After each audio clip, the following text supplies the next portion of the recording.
রাষ্ট্রের কথা নিয়ে ভাবতো, কোনো কিছু হইলে জাদু দিয়ে সেটা বের করতো। একদিন রাজার কাছে জাদুকর বলে, আমার তো বয়স হয়ে গেছে, তার পরের হাল তো ধরতে হবে। আমার ভাই রাজাকে বলল, একজন মানুষ আমাকে দেন যে জাদুবিদ্যা আমি শিখিয়ে দিতে পারি, যাতে করে আপনার পরবর্তী কাজে লাগে। সুদর্শন একজন যুবককে রাজা ওই পাদ্রী ওই লোকটার কাছে দিল, জাদুঘরের কাছে দিল। জাদুঘর তাকে জাদু শিখায়। বাড়ির থেকে রাজ দরবারে এসে জাদু শিখে আবার বাড়িতে যায়। প্রতিমধ্যে একজন খ্রিস্টান ধর্মাবলম্বী হযরত ঈসা আলাইহিস সালাতু ওয়াস সালামের উম্মত পাদ্রী রাস্তার মধ্যে বসে আছে। তার স্থান হলো রাস্তায়। এই বালক রাস্তা দিয়ে যায় আর তার কৌতূহল জাগে, দেখি এই জায়গার মধ্যে কি আছে। তার কাছে গিয়ে বসলো।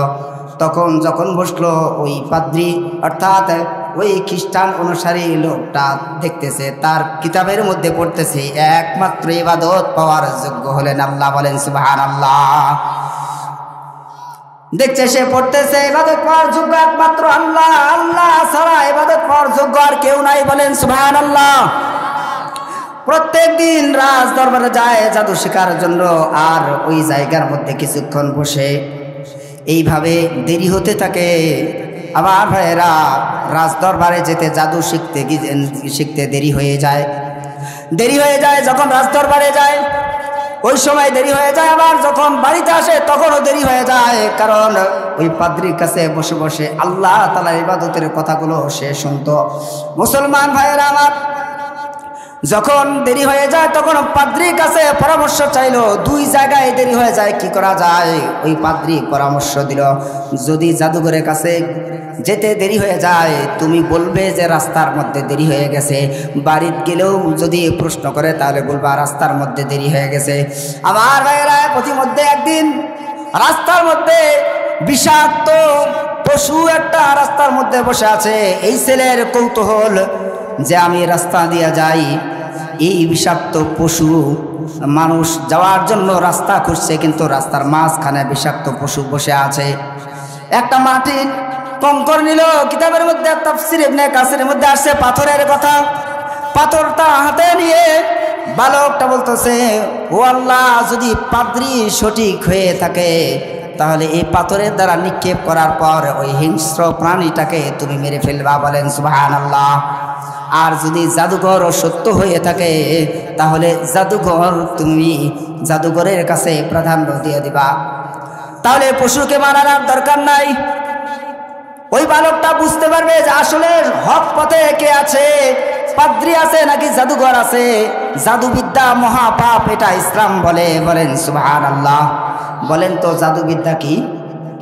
মহা পাপ। যারা জাদু করবে, যারা জাদুর সাথে কি করবে, জড়িত থাকবে, আল্লাহ রাসূল বলেন সে সরাসরি জাহান্নামে যাবে। বলেন নাউজুবিল্লাহ। আমার ভাইরা, বালক ছেলেটা পাথর নিক্ষেপ করার পর বিষাক্ত পশুটা, হিংস্র প্রাণীটা মারা গেল। এবার সে ওই ঘটনাটা খুলে এসে পাদ্রীর কাছে বলতেছে, পাদ্রী, আপনার আলোচনা শোনার পর আমি আল্লাহকে বলেছিলাম, আল্লাহ, যদি পাদ্রী সত্য হয়ে থাকে তে পাথরের মাধ্যমে প্রাণীটাকে হত্যা করে দিও। আবার ভাইয়েরা, পাদ্রী বলল, যুবক, তুমি তো অনেক দূরে চলে গেছো, কারণ তোমার আমলটা সঠিক হয়েছে। আমার ভাইয়েরা, এই কথা যখন শুনলো তখন এলাকার মানুষগুলো শুনে ফেলল যে এখানে একটা ছেলে তার পাথরের মাধ্যমে হিংস্র প্রাণীকে মেরে ফেলছে। মানুষের একটা বিশ্বাস জন্মে গেল।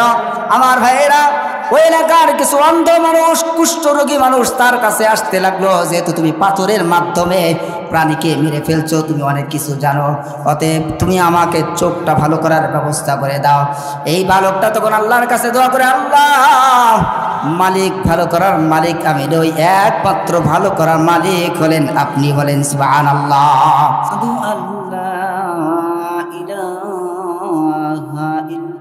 ইল্লাল্লাহু ওয়াহদাহু লা শারীকা লাহু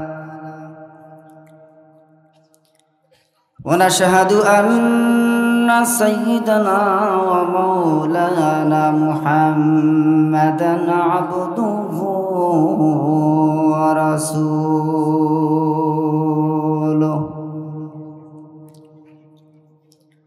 أرسله بالحق بشيرا ونظيرا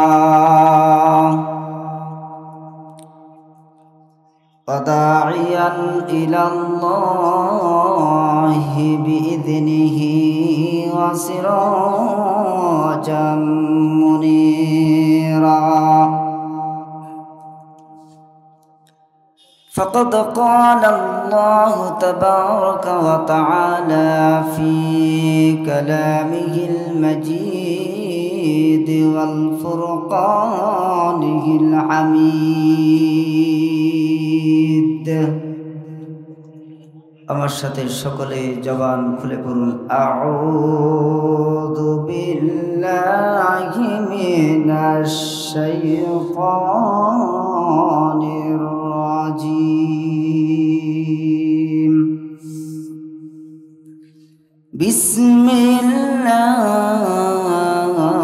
বিসমিল্লাহির রাহমানির রাহিম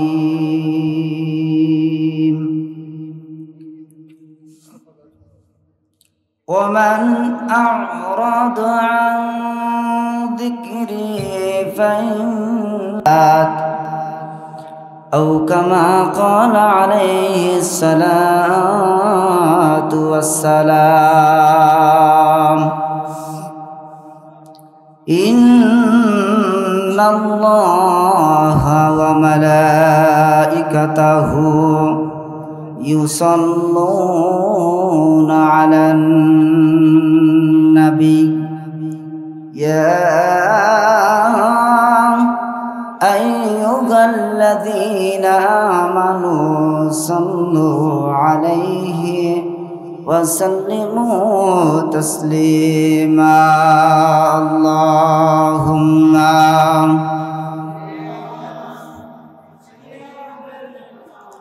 مولانا محمد وعلى آل سيدنا مولانا محمد اللهم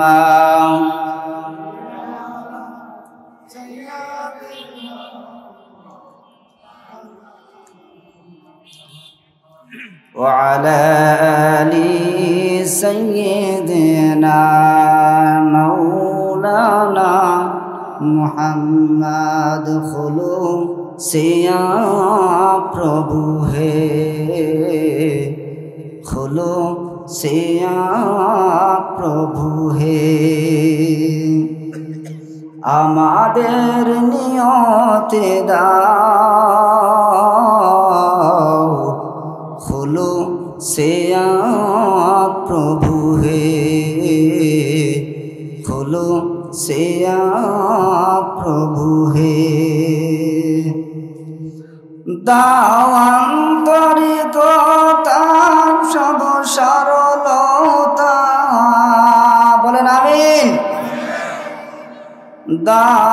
দাওয়ান্তরিকতা সব সরলতা মনে জিহা প্রভু হে খুলূসিয়া প্রভু হে খুলূসিয়া প্রভু হে জীবনে আমাদের সাধনা দাও মানুষের বেদনায় বেদনায় দাও বলেন আমিন জীবনে আমাদের সাধনা দাও মানুষের বেদনায় বেদনায় দাও দাও দাও প্রভু হে দাও দাও দাও প্রভু হে দাও দাও প্রাণ জড়তা প্রেম মানবতা বলেন আমিন দাও প্রাণ জড়তা প্রেম মানবতা সেই মুনাজাত শুধু হে খুলূসিয়া প্রভু হে সিয়াত প্রভু হে আমাদের নিয়তে দাও খুলো সিয়াত প্রভু হে খুলো সিয়াত প্রভু হে লা ইলাহা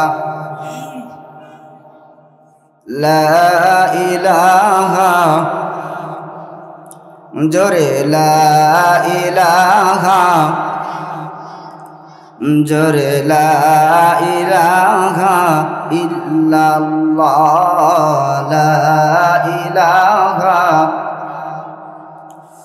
লা ইলাহা ইল্লাল্লাহ মুহাম্মাদুর রাসূলুল্লাহ সাল্লাল্লাহু আলাইহি ওয়াসাল্লাম। পুরাতন মধুপুর হাজী মহিরউদ্দিন হাফিজিয়া কারিয়ানা ইবতিদায়ী মাদ্রাসার উন্নতিকল্পে তাফসিরুল কোরআন মাহফিলের সম্মানিত সভাপতি জনাব মাওলানা মোহাম্মদ আল আমিন ভাই, প্রধান অতিথি বিশেষ অতিথি সহ মঞ্চে উপবিষ্ট আছেন উলামায়ে হযরত, আমার সামনে উপবিষ্ট আছেন বিভিন্ন এলাকা থেকে কোরআন প্রেমিক রসুল প্রেমিক ভাইরা, আমার সামনে বসা আছেন ছোট কচিকাচা আমার সোনার ছেলেরা, পর্দার অন্তরালে অবস্থানরত আমার মা ও বোনেরা, সবার প্রতি আমার আবারও সালাম, আসসালামু আলাইকুম ওয়া রাহমাতুল্লাহি ওয়া বারাকাতুহু। সালামের জবাব, সালাম দেওয়া সুন্নত আর সালামের জবাব দেওয়া ওয়াজিব, এবং শুধু দেওয়া ওয়াজিব নয়, জোরে দেওয়া ওয়াজিব। আজকের এই তাফসিরুল কোরআন মাহফিলে প্রথমেই বলেছি, আপনারা খুশি না বেজার? ব্যাটারি আর একটু চার্জ হবে। লিল্লাহি তাকবীর, আরো জোরে লিল্লাহি তাকবীর। আলহামদুলিল্লাহ, ব্যাটারি চার্জ হয়েছে তো, তাই নি? আল্লাহ তাআলার দরবারে লক্ষ কোটি শুকরিয়া আদায় করছি যে আল্লাহ সুবহানাহু ওয়া তাআলা দেশের এই ক্লান্তি লগ্নে আল্লাহ সুবহানাহু ওয়া তাআলা আপনাদেরকে আমাকে বিভিন্ন ব্যস্ততার মাঝেও কোরআনের তাফসির, কোরআনের আলোচনায় আসার এবং বসার তৌফিক দান করেছেন। সেই মহান মুনিবের দরবারে বিনয় অবনত চিত্তে শুকরিয়া জ্ঞাপন করছি। সকলেই পড়ছি আলহামদুলিল্লাহ। লক্ষ কোটি দরুদ ও সালাম বর্ষিত হোক বিশ্ব মানবতা মহান মুক্তির দূত আশরাফুল আম্বিয়া, যিনি ছিলেন উম্মতের কান্ডার, রহমতের ভান্ডার, যিনি ছিলেন সৈয়দুল মুরসালিন, খাতামুন নবিয়্যিন, শাফিউল মুজনবিন, যিনি ছিলেন বিশ্বের সেরা ডাক্তার, যিনি ছিলেন বিশ্বের সেরা মাস্টার, যিনি ছিলেন বিশ্বের সেরা দার্শনিক, যিনি ছিলেন বিশ্বের সেরা বৈজ্ঞানিক। তাই আসুন মোহাব্বতের সাথে দরুদ ও সালাম সোনার মদিনায় পৌঁছে দিই। সকলেই পড়ছি সাল্লাল্লাহু আলাইহি ওয়াসাল্লাম। প্রিয় উপস্থিতি, আল্লাহ রাব্বুল আলামিন আপনাদেরকে আমাকে মোহাব্বত করে ভালোবেসে রব্বুল আলামিন এই পৃথিবীর জমিনের মধ্যে পাঠিয়েছেন। এই জীবনের মধ্যে আমরা একদিন ছিলাম না। কথা বলেন, ছিলাম না। আল্লাহ রাব্বুল আলামিন এই পৃথিবীকে আবার সুন্দর করে জিন জাতিরা বসবাস করছিল। এরপর আল্লাহ সুবহানাহু ওয়া তাআলা আপনাদেরকে আমাদেরকে দিয়ে পৃথিবীটা সাজিয়েছেন। বলেন সুবহানাল্লাহ। আজকে আপনাদের এই মধুপুরের মাহফিলের তারিখ কত বলেন? কয় তারিখ? 5 তারিখ। তো ওয়াজ মাহফিলটা যদি 5-এর উপর থাকে, 5 সংখ্যার উপর থাকে, তাহলে কেমন লাগবে? বলেন কেমন লাগবে? ভালো। তাহলে আজকে যেহেতু ডিসেম্বরের 5 তারিখ, আমরা 5টা বিষয় নিয়ে কথা বলবো। বলেন সুবহানাল্লাহ। ইসলামের ভিত্তি কয়টি বলেন? 5টি। কি কি? কালেমা, নামাজ, রোজা, এরপর যাকাত, 5ম নাম্বার কি? হজ। তাহলে 5টা মিলে গেল। এই 5টা বিষয় আল্লাহ রাব্বুল আলামিন এই ইসলামকে 5টা বিষয়ের উপর স্থাপন করেছেন, বলেন সুবহানাল্লাহ। আমার ভাইরা, আমরা যে আলোচনা শুনতে আসছি,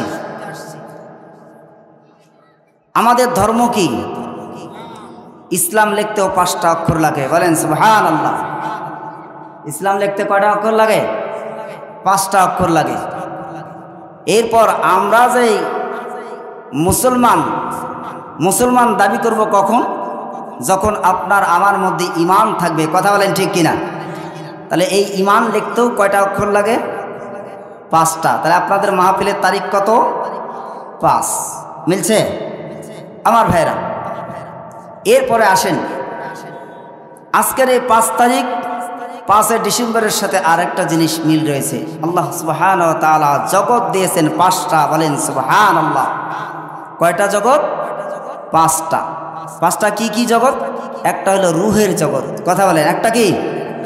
রুহের জগৎ। আরেকটা হলো মাতৃগর্ভের জগৎ। আরেকটা কি? মাতৃগর্ভের জগৎ। তাহলে কয়টা হলো? 2টা। আরেকটা হলো দুনিয়া। আরেকটা কি? দুনিয়া। তাহলে কয়টা হলো? 3টা। আরেকটা হলো কবরের জগৎ। কয়টা হলো? 4টা। আরেকটা হলো পরকালের জগৎ। কয়টা হলো? 5টা, বলেন সুবহানাল্লাহ। তাহলে আপনাদের 5 তারিখের মাহফিলের সাথে জগৎ কয়টা? 5টা মিলে গেছে আমার ভাইরা। এই জন্য আসেন 5-এর উপর কথা বলবো। যদিও সবগুলো মেকআপ করতে না পারি, কোনো মতন ভাঙ্গাচোরা দিয়ে জোড়াতালি দিয়ে ওয়াজ শেষ করা যায় কিনা সেই চেষ্টা করবো ইনশাআল্লাহ। শেষ পর্যন্ত থাকবেন না ভাগবেন? থাকবেন না ভাগবেন? থাকবেন তো ইনশাআল্লাহ আমার ভাইরা। আল্লাহ রাব্বুল আলামিন বলেন, ওমান আ'রাদা আন যিকরি ফাইন্না লাহু মাঈশাতান দানকা, বলেন আল্লাহু আকবার। আল্লাহ রাব্বুল আলামিন বলেন, ওমান আ'রাদা আন যিকরি ফাইন্না লাহু মাঈশাতান দানকা। রব্বুল আলামিন আয়াতে কারিমার মধ্যে বলেন, ওমান আ'রাদা আন যিকরি, যারা নাকি আমার স্মরণ থেকে গাফিল হয়ে যায়, আল্লাহ সুবহানাহু ওয়া তাআলা বলেন, ফাইন্না লাহু মাঈশাতান দানকা, আমি আল্লাহ রাব্বুল আলামিন তার আলোচনার মধ্যে, তার পরিবারের মধ্যে, তার সমাজের মধ্যে, তার রাষ্ট্রের মধ্যে আমি দঙ্কা লাগিয়ে দিই, কথা বলেন ঠিক কিনা আমার ভাইরা? এই জন্য রব্বুল আলামিন জগৎ দিয়ে পৃথিবীর মানুষকে বোঝাইতে চাচ্ছেন। আল্লাহ সুবহানাহু ওয়া তাআলা এই জগতের কথা আয়াতে কারিমার মধ্যে বলেছেন। আজকের যে আয়াতে কারিমা তেলাওয়াত করেছি, এই আয়াতে কারিমা হলো সূরা তাহা, আয়াত নাম্বার হলো 24 এবং 25, বলেন সুবহানাল্লাহ। রব্বুল আলামিন এই জগতের কথা কোরআনুল কারীমের মধ্যে বলেছেন। এই কথাকে উল্লেখ করে যদি আমরা জগৎকে প্রাধান্য দিতে চাই, তাহলে আমি বলতে চাই যে পৃথিবীর জমিনের মধ্যে এই মানুষগুলো পৃথিবীর জমিনের মধ্যে ছিল না এক সময়, কথা বলেন ঠিক কিনা? আর যারা বলেন ঠিক কিনা? পৃথিবীর জমিনের মধ্যে এক সময় মানুষগুলো ছিল না।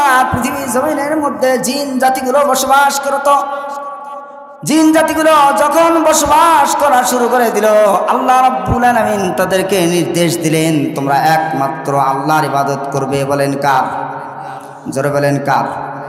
আল্লাহর ইবাদত করার কথা রব্বুল আলামিন কোরআনুল কারীমের মধ্যে বলে দিয়েছেন। কিন্তু জিন জাতিরা আল্লাহ তাআলার ইবাদত করলো, কিন্তু আল্লাহ তাআলার ইবাদত করতে করতে তারা আল্লাহর সাথে নাফরমানি করে দিল।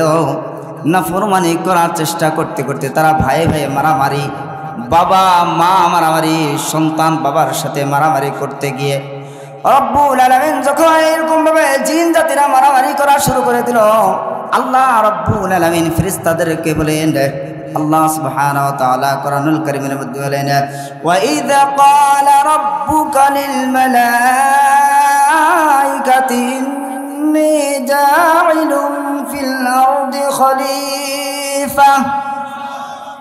আল্লাহ রাব্বুল আলামিন আয়াতে কারীমার মধ্যে বলেন, ওয়া ইযা ক্বালা রাব্বুকা লিল মালাইকা, ফেরেশতাদেরকে বলতেছেন, ওয়া ইযা ক্বালা রাব্বুকা লিল মালাইকাতি ইন্নী জাইলুম ফিল আরদি খলিফা, রব্বুল আলামিন বলেন, আমি জগতের মধ্যে, পৃথিবীর জমিনের মধ্যে এক রূহ জগৎকে পাঠাইতে চাই, যারা নাকি পৃথিবীর জমিনে তাদেরকে পরিচিত হবে, তারা খলিফা নামের পরিচিত হবে। বলেন সুবহানাল্লাহ।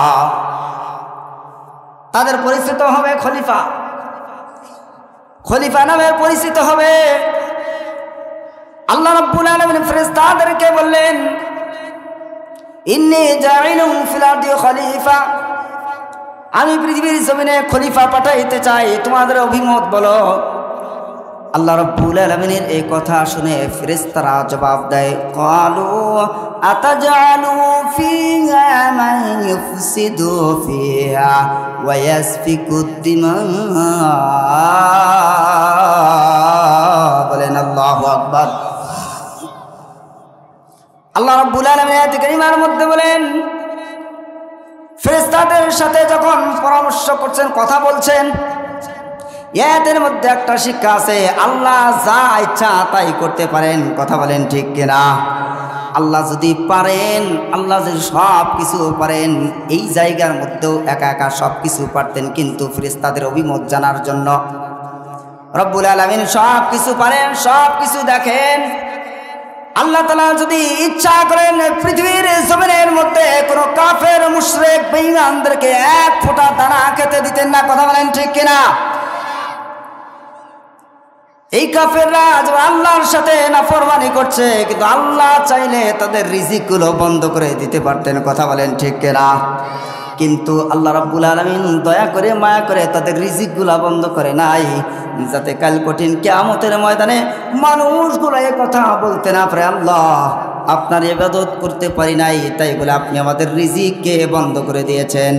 এই কথা যেন কোনো মানুষ কিয়ামতের ময়দানে অভিযোগ করতে না পারে, এই জন্য রব্বুল আলামিন, আল্লাহ রব্বুল আলামিন মানুষদেরকে সমস্ত রিজিকের স্বাধীনতা দিয়ে দিলেন। বলেন সুবহানাল্লাহ। রব্বুল আলামিন বলেন, আমি কাফেরদেরকে যে মাছের চাকা খাওয়াই, যারা ইসলাম ধর্ম গ্রহণ করেছে তাদেরকেও মাছের চাকা খাওয়াই। কথা বলেন ঠিক কিনা? আমি যে নিয়ামত মুসলমানদের জন্য দিয়েছি, সেই নিয়ামতটা কাফেরদের জন্যও দিয়েছি। সুতরাং কোনো কাফের যেন এই অভিযোগ করতে না পারে যে আল্লাহ আমরা দুনিয়ার মধ্যে আপনার এই নিয়ামতগুলো পাই না। এই কথা বলেন ঠিক কিনা? এই জন্য আল্লাহ তাআলা এই নিয়ামত, সমস্ত নিয়ামতগুলো মুসলমানদেরকেও দিয়েছেন, কাফেরদেরকেও দিয়েছেন, মুশরিকদেরকেও দিয়েছেন। কিন্তু আজকে সে কাফের মুশরিকগুলো মুসলমানদের ইমানকে গ্রহণ না করে, আল্লাহর কোরআনকে গ্রহণ না করে, কাফের মুশরিকগুলো আল্লাহকে বিশ্বাস না করে, তারা 33 কোটি দেবতাকে বিশ্বাস করে, তারা ইমান না এনে তারা ইসলামের বিরুদ্ধে কথা বলছে। কথা বলেন ঠিক কিনা? আজকে দেখেন মুসলমানদের সাথে কি অবস্থা। রব্বুল আলামিনের নিয়ামতটা ভক্ষণ করছে, কিন্তু ইসলাম ধর্ম গ্রহণ করে না। মুসলমানদেরকে আল্লাহ রাব্বুল আলামিন নিয়ামত দান করছেন, অথচ কাফের মুশরিক বেঈমানরা তারা এটা সহ্য করতে পারছে না, তারা আল্লাহর সাথে পর্যায়ক্রমে নাফরমানি করছে। কথা বলেন ঠিক কিনা? আমার ভাইরা, আল্লাহ রাব্বুল আলামিন এই জন্য বলেন, কোনো মানুষ যেন অভিযোগ করতে না পারে। এই অভিযোগ না করার কারণে আল্লাহ রাব্বুল আলামিন বলেন, ও ফেরেশতারা, আমি প্রতিনিধি পাঠাইতে চাই দুনিয়ার জমিনের মধ্যে। এরা খলিফা হিসাবে, প্রতিনিধি হিসাবে তারা জমিনের মধ্যে বিচরণ করবে। এরপর ফেরেশতারা রব্বুল আলামিনকে বলেন, ক্বালু আতাজআলু ফিহা মান ইউফসিদু ফিহা ওয়া ইয়াসফিকুদ দিমা। ফেরেশতারা বলল, রব্বুল আলামিন, ক্বালু আতাজআলু ফিহা, আপনি সেখানে তাদেরকে পাঠাইতে চান, আতাজআলু ফিহা মান ইউফসিদু ফিহা, তারা সেখানে ফাসাদ সৃষ্টি করবে, মান ইউফসিদু ফিহা ওয়া ইয়াসফিকুদ দিমা, তারা রক্তপাত সৃষ্টি করবে পৃথিবীর জমিনের মধ্যে। আল্লাহ রাব্বুল আলামিন মানুষগুলোকে স্বাধীনতা দিয়ে পাঠাইছেন। তার মানে এই নয় যে মুসলমানরা আল্লাহ তাআলার ইবাদত করবে আর কাফেরগুলো মুসলমানদের উপর আক্রমণ করবে। কথা বলেন ঠিক কিনা? আজকে এই জন্য মুসলমানদেরকে যেহেতু আল্লাহ রাব্বুল আলামিন স্বাধীনতা দিয়েছেন, কাফেরদেরকেও যেরকম স্বাধীনতা দিয়েছেন, কিন্তু এই জন্য মুসলমানদেরকে ঐক্যবদ্ধ থেকে কাফেরদের বিরুদ্ধে লড়াই করার জন্য সদা সর্বদা আল্লাহ তাআলা সব জায়গায় বলে দিয়েছেন, ও মুসলমান তোমরা ঐক্যবদ্ধ হও। কথা বলেন ঠিক কিনা? আজকে সেই কাফেররা মুসলমানরা ঐক্যবদ্ধ না হওয়ার কারণে আজকে হিন্দু নামের যে সন্ত্রাসী সংগঠন আছে ইসকন, সেই ইসকনের সন্ত্রাসীরা মুসলমানদের উপর আক্রমণ করছে, কথা বলেন ঠিক কিনা? এই জন্য বলতে চাই, মুসলমানরা যদি ঐক্যবদ্ধ হয়, এদেশের সরকারকে বলতে চাই, মুসলমানরা ঐক্যবদ্ধ আছে, আপনি ভয় পাবেন না, কথা বলেন ঠিক কিনা? যদি আপনি চান বাংলাদেশের প্রত্যেকটা মাদ্রাসাকে আমরা সেনানিবাসে পরিণত করব, সেই জায়গার মধ্যে সেনানিবাস বসবাস করবে, মাদ্রাসার ছাত্র অস্ত্র হাতে তুলে নেবে, ইসকনদেরকে 5 মিনিটের মধ্যে বাংলার জমিন থেকে বিদায় করা হবে, কথা বলেন ঠিক কিনা? এই বিদায় করতে হলে সকল মুসলমানদেরকে ঐক্যবদ্ধ হওয়ার জন্য কারা কারা রাজি আছি, 2 হাত তুলে দেখায়। লিল্লাহে তাকবীর, লিল্লাহে তাকবীর, লিল্লাহে তাকবীর। আল্লাহ তাআলা আমাদের সবাইকে কবুল করেন, বলছে আমিন। আবার ভাইরা, বলছিলাম জগতের ব্যাপারে, রূহের জগতের ব্যাপারে বলছিলাম। এই জগতের মধ্যে রূহগুলা পাঠানোর জন্য আল্লাহ রাব্বুল আলামিন ফেরেশতাদেরকে যখন বললেন, ফেরেশতারা বলে ক্বালু আতাজালু ফিহা মান ইউফসিদু ফিহা, আল্লাহ রাব্বুল আলামিন আপনি তাদেরকে পৃথিবীর জমিনের মধ্যে পাঠাইতে চান যারা নাকি জমিনের মধ্যে ফাসাদ সৃষ্টি করবে, ওয়াসফিকু দিমা, রক্তপাত সৃষ্টি করবে। আল্লাহ রাব্বুল আলামিনের এই কথাগুলো রব্বুল আলামিন শুনলেন। এরপরে আল্লাহ তাআলা বলেন, পরের লাস্টের আয়াতে আল্লাহ তাআলা বলেন ক্বালু আতাজালু ফিহা মান ইউসফিকু ফিহা ইসফিকু দিমা ওয়া নাহনু নুসাব্বিহু বিহামদিকা ওয়া নুকদ্দিসু লাক। আল্লাহ রাব্বুল আলামিনকে বললেন, আল্লাহ আপনার জমিনের মধ্যে, আসমানের মধ্যে যে প্রশংসা করার দরকার, হাম পরিবেশন করার দরকার, যেইভাবে প্রশংসা করার দরকার আমাদেরকে বলেন, আমরা সদা সর্বদা আপনার ইবাদতের মধ্যে প্রস্তুত, বলেন সুবহানাল্লাহ। আমার ভাইরা এই কথা শুনে রব্বুল আলামিনকে বললেন, ফেরেশতারা বলেন, ও আল্লাহ রব্বুল আলামিন আপনি যদি চান আমরা কিয়ামত পর্যন্ত রুকু অবস্থায় থাকবো, বলেন সুবহানাল্লাহ। আপনি যদি চান আমাদেরকে কিয়ামত পর্যন্ত সিজদারত অবস্থায় রেখে দিতে পারেন, আমরা সিজদারত অবস্থায় থেকে যাব, বলেন সুবহানাল্লাহ। এই জন্য ইতিহাস পড়ে দেখবেন আল্লাহ তাআলার ফেরেশতাগুলো, কিছু কিছু ফেরেশতা রুকু অবস্থায় আছে, যেই ফেরেশতাগুলো কিয়ামতের আগ পর্যন্ত তারা রুকু থেকে মাথা উঠাবে না, বলেন সুবহানাল্লাহ।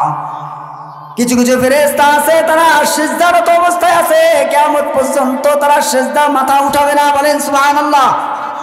আল্লাহ রাব্বুল আলামিন শেষ পর্যন্ত ক্বালা ইন্নী আ'লামু মা লা তা'লামুন, আল্লাহ রাব্বুল আলামিন ফেরেশতাদেরকে বললেন, ও ফেরেশতারা আমি যা জানি তোমরা তা জানো না, বলেন সুবহানাল্লাহ। আল্লাহ রাব্বুল আলামিন রূহ জগৎকে একত্রিত করলেন, রূহ জগৎকে একত্রিত করে আল্লাহ রাব্বুল আলামিন সমস্ত রূহকে বললেন, আল্লাহ রাব্বুল আলামিন রূহগুলোকে একত্রিত করে তাদের জবানবন্দি নিচ্ছেন, যাতে করে কিয়ামতের ময়দানে কোনো রূহ, কোনো মানুষ আল্লাহর কাছে এই জবাব দিতে না পারে, আল্লাহ আপনার ইবাদত করা লাগবে, এই কথা তো আপনি আমাদেরকে বলেন নাই। আমার ভাইয়েরা,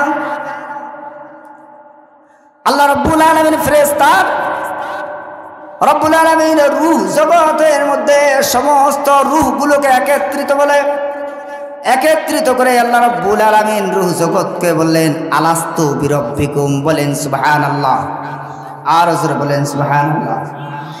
রব্বুল আলামিন বলেন, আলাস্তু বিরব্বিকুম, আমি কি তোমাদের রব নই? তখন আমরা রূহগুলো আল্লাহ তাআলার কাছে বলছিলাম, ক্বালু বালা, ক্বালু বালা, হ্যাঁ আল্লাহ রাব্বুল আলামিন একমাত্র আমাদের রব হলেন আপনি, আপনি ছাড়া আর কোন রব আমাদের নাই, বলেন সুবহানাল্লাহ।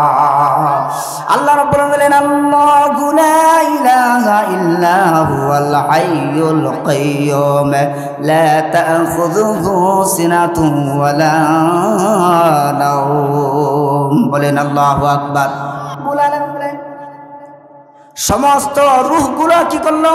তারা বলল, একমাত্র আপনি ইলা ছাড়া আর কোনো ইলা নাই, আপনি রব ছাড়া আর কোনো রব নাই, একমাত্র ইবাদতের যোগ্য হলেন আপনি, বলেন সুবহানাল্লাহ। আমার ভাইরা, ইসলামের স্তম্ভ কয়টি বলছিলাম? পাঁচটি। এক নাম্বার কি? কালিমা। এক নাম্বার কি? মানে ঈমান। আল্লাহ রাব্বুল আলামিন আয়াতে কারিমার মধ্যে বলেন আল্লাহু লা ইলাহা ইল্লাহু। রব্বুল আলামিন আয়াতে কারিমার মধ্যে বলেন আল্লাহ ছাড়া কোনো ইলাহ আমাদের আছে নাকি? বলেন, আরো জোরে বলেন। আমাদের কিছু কিছু মুসলমানদের ইলাহ আবার অন্য হয়ে যায়, কথা বলেন ঠিক কিনা? তারা দুই ঈদে শুধু নামাজ পড়ার জন্য দুইটা ঈদ পালন করে, আর বাকি সব জায়গায় ইহুদি খ্রিস্টানদের চরিত্রগুলো তাদের মধ্যে আছে, কিন্তু তারা বুঝতে পারে না যে একমাত্র ইলাহ বাদ দিয়ে আমরা অন্য কোনো ইলাহর অবস্থানের মধ্যে চলে গেছি। বলেন নাউজুবিল্লাহ। আমার ভাইয়েরা, ইসলামের স্তম্ভ পাঁচটির মধ্যে প্রথম নাম্বার হলো কালিমা, অর্থাৎ কালিমার বিশ্বাস স্থাপন করা। কি বিশ্বাস? যে এই কথা অন্তরের মধ্যে স্থাপন করা যে একমাত্র আল্লাহ ছাড়া অন্য কোনো ইলাহ আমাদের নাই। বলেন আছে নাকি? একমাত্র ইলাহ আমাদের নাই। আল্লাহ রাব্বুল আলামিন এই রূহ জগৎ সেইখানের মধ্যে সবার কাছ থেকে পরামর্শ নিয়েছেন, রূহদের কাছ থেকে। এইভাবে মুখের কাছ থেকে জবাব দিয়েছেন আর বলেছেন আলাস্তু বিরাব্বিকুম, তুমি আমি কি তোমাদের রব নই? আমরা বলেছিলাম ক্বালু বালা, হ্যাঁ আপনি আমাদের রব। আল্লাহ রাব্বুল আলামিন ওই কথার সাথে তাল মিলিয়ে যাতে কোনো মুসলমান যেন এই কথা স্বীকার করতে না পারে যে হ্যাঁ আল্লাহ রাব্বুল আলামিন আপনি তো আমাদেরকে রূহ জগতের মধ্যে জিজ্ঞাসা করা ছাড়া আর কোথাও বলেন নাই, এই কথা যেন কেউ বিশ্বাস করতে না পারে, এই কথা যেন অস্বীকার করতে না পারে। এই জন্য রাব্বুল আলামিন সূরা বাকারার 255 নম্বর আয়াতে আল্লাহ রাব্বুল আলামিন বলেন আল্লাহু লা ইলাহা ইল্লা হুয়াল হাইয়ুল কাইয়ুম। আল্লাহ রাব্বুল আলামিন আয়াতে কারিমার মধ্যে বলেন আল্লাহু লা ইলাহা ইল্লা হু, আল্লাহ ছাড়া কোনো ইলাহ নাই, আল্লাহ ছাড়া কোনো মাবুদ নাই, একমাত্র ইবাদত পাওয়ার যোগ্য একমাত্র আল্লাহ রাব্বুল আলামিন। বলেন সুবহানাল্লাহ। আমার ভাইয়েরা, শুধুমাত্র জবানে বললেই হবে না, কাজে পরিণত করা লাগবে। আল্লাহ রাব্বুল আলামিন এই জন্য ইমানের পরীক্ষা নেবেন, কথা বলেন ঠিক কিনা? আপনারা ঘুমাচ্ছেন? জোরে বলেন তাহলে ঠিক। আর সুবহানাল্লাহ, এই আওয়াজগুলো যেন ব্যাটারি চার্জ হওয়ার মতোই হয়, কি ঠিক কিনা বলেন?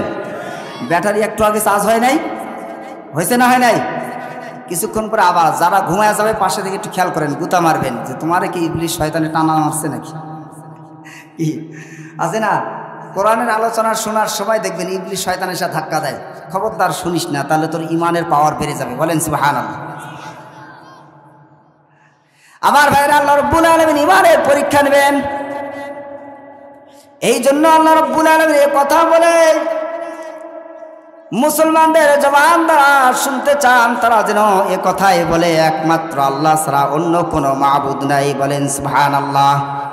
আমার ভাইরা, আল্লাহ রাব্বুল আলামিন আলিফ লাম মিম আহাসিবান নাস আন ইউতরাকু আন ইয়াকুলু আমান্না ওয়া হুম লা ইফতানুন। বলেন আল্লাহু আকবার। সূরা আনকাবুত আয়াত নাম্বার 2। আল্লাহ রাব্বুল আলামিন বলেন আহাসিবান নাস, মানুষ কি এইটা ধারণা করে, এইটা চিন্তা ভাবনা করে, আহাসিবান নাস আন ইয়াতরুকু আন ইয়াকুলু আমান্না, তারা জবান দিয়ে শুধু বলবে যে আমরা ইমানদার, আমরা ইমানদার, এই কথা যেন না হয়, তারা যেন কাজে পরিণত করে দেখাইয়া দেয় যে আমি হলাম ইমানদার। বলেন সুবহানাল্লাহ। আল্লাহ রাব্বুল আলামিন বলেন এই জন্য বলেন আহাসিবান নাস, আমি পরীক্ষা করব মানুষকে পরীক্ষা করব, মানুষের কাছ থেকে পরীক্ষা নিব, দেখব তারা একমাত্র আল্লাহকে মানে, একমাত্র ইবাদত পাওয়ার যোগ্য আল্লাহকে মানে না অন্য কাউকে মানে। আমার ভাইয়েরা, এই জন্য আল্লাহ রাব্বুল আলামিন ইমানের পরীক্ষা নেওয়ার জন্য সূরা বুরুজের মধ্যে আয়াতে ঘোষণা করেছেন কুতিলা আসহাবুল উখদুদ। বলেন আল্লাহু আকবার। কুতিলা আসহাবুল উখদুদ নারি যাতিল ওয়াকুদ। বলেন আল্লাহু আকবার। আল্লাহ রাব্বুল আলামিন সূরা বুরুজের মধ্যে ঘোষণা করেন, আয়াতে কারিমা হলো সূরা বুরুজের আয়াত। আল্লাহ তাআলা আয়াতে কারিমার মধ্যে বলেন আয়াত নাম্বার 12, আল্লাহ রাব্বুল আলামিন বলেন কুতিলা আসহাবুল উখদুদ ধ্বংস হয়েছে উখদুদ ওয়ালারা, গর্ত খননেওয়ালারা। আয়াতের সারমর্ম বুঝতে হলে আয়াতের তাফসীরের মধ্যে আপনাকে আমাকে যাওয়া লাগবে। আমার ভাইরা, বনি ইসরায়েলের মধ্যে এক ব্যক্তি ছিল। আমার ভাইরা, সে রাষ্ট্র পরিচালনা করে, রাজা হলো। সে নিজেকে ইমানদার বলে দাবি না করে, সে নিজেকে নিজে খোদা বলে দাবি করে। বলেন নাউজুবিল্লাহ। নিজেকে বলে ইমানদার দাবি না করে নিজেকে খোদা বলে দাবি করে রাজা। সে রাষ্ট্র পরিচালনা করে, সমস্ত প্রজাদেরকে বলে তুমি আমাকে খোদা বলবা, যদি খোদা না বলো তাহলে রাষ্ট্রে তোমার জায়গা হবে না। বলেন নাউজুবিল্লাহ। আছে না? আমাদের সমাজে এরকম নাই?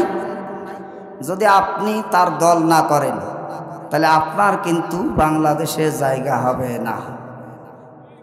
হ্যাঁ, তাও কয় ঠিক। ভয় লাগতেছে? কি ভয় লাগছে নাকি? তাহলে আস্তে আওয়াজ কেন? আরে ভয় তো লাগার কথা আগে আমাকে। কে কথা বলেন ঠিক কিনা? কাফের বাদশাহ বলল, যদি তোমরা আমাকে খোদা না বলো আমার রাজ্যে তোমাদের জায়গা হবে না। আমাদের সমাজের মধ্যে একটা সময় ছিল, যদি তুমি আমার দল না করো তাহলে তুমি বাংলাদেশে থাকতে পারবে না, তুমি হইল রাজাকার। কথা বলেন ঠিক কিনা? আমার ভাইয়েরা, ওরা আছে। কথা বলেন আছে? আছে কারা? বলেন তুমি কে আমি কে? বলেন না কেন? বলেন না তুমি কে আমি কে? হ্যাঁ, চালাক আছে, আসতে বলতেছে। আমার ভাইরা, এই জন্য আল্লাহ রাব্বুল আলামিন ছাড় দেন কিন্তু ছেড়ে দেয় না। কথা বলেন ঠিক কিনা? আজ থেকে 3-4 মাস আগেও যা মুসলমানেরা বুক ফুলিয়ে বলতে পারতো না কোরআনের কথা, আজ থেকে 3-4 মাস আগেও তারা ইসলামের কথাগুলো বলতে পারতো না। কোরআনুল কারীমগুলো হাতের মধ্যে ধরিয়ে দিয়ে বলতো এরা জঙ্গি। কথা বলেন ঠিক কিনা? এই কোরআন হাতের মধ্যে দিয়ে বলতো জঙ্গি বই পাওয়া গেছে, জিহাদি বই পাওয়া গেছে, এটা আমরা স্বীকার করি, এটা জিহাদি বই। কথা বলেন ঠিক কিনা? আল্লাহ রাব্বুল আলামিন বলেন এই কোরআনের মধ্যে জিহাদের কথা আছে না নাই? আমার ভাইরা, এই জন্য জঙ্গি বলে যেখানে সেখানে চালিয়ে দিত মুসলমানদেরকে, কিন্তু আমরা ছিলাম অসহায়। আর এই জন্য এই প্রচারগুলো বেশি করতো প্রথম আলো। কথা বলেন ঠিক কিনা? এই জন্য প্রথম আলোকে বয়কট করবেন, কেউ প্রথম আলো কিনবেন না। কথা বলেন ঠিক কিনা? এই প্রথম আলো ঠিক, তাও কয় ঠিক, আর বাকিগুলো নাই।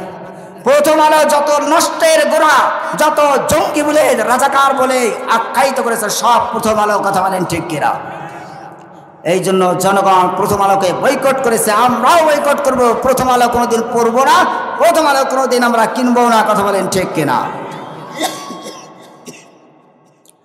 আমার ভাইয়েরা, আমাদেরকে জঙ্গি বলে আখ্যায়িত করত।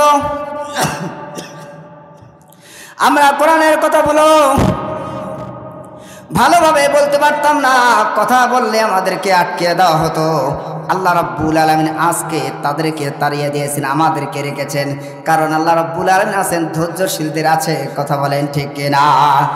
এই জন্য বিগত আগে যারা আল্লাহর সাথে যুদ্ধ করেছে, মুসলমানদের সাথে যুদ্ধ করেছে, মুসলমানদেরকে আখ্যায়িত করেছে, জঙ্গি বলে আখ্যায়িত করেছে, রাজাকার বলে আখ্যায়িত করছে, আজকে তারা বাংলার জমিনে নাই। আজকে যারা ইসলাম নিয়ে পক্ষে কথা বলতো, ইসলামকে লালন পালন করতো, তারা আজকে বাংলাদেশে আছে। কথা বলেন ঠিক কিনা? পালা রে পালা, জলদি পালা, নইলে তোদের গলে ঝুলবে তালা। কথা বলেন ঠিক কিনা? হক আসছে, বাতিল তো কাঁপছে, ছিনিয়ে নেবে এবার জয়ের মালা। পালা রে পালা, বলেন না, পালা রে পালা, জলদি পালা, নইলে তোদের গলে ঝুলবে তালা। ও পালা রে পালা, জলদি পালা, নইলে তোদের গলে ঝুলবে তালা। কথা বলেন ঠিক কিনা? আবার ভাইরা নিজে বলতো আমাকে খোদা বলো, যদি খোদা না বলো তোমার রাষ্ট্রের মধ্যে থাকার প্রয়োজন নাই। আমার ভাইয়েরা, ওই বাদশাহ সর্বদা রাজাদেরকে, সর্বদা মানুষদেরকে অত্যাচার, জুলুম, নির্যাতন করত। ওই রাজার ছিল একজন জাদুকর।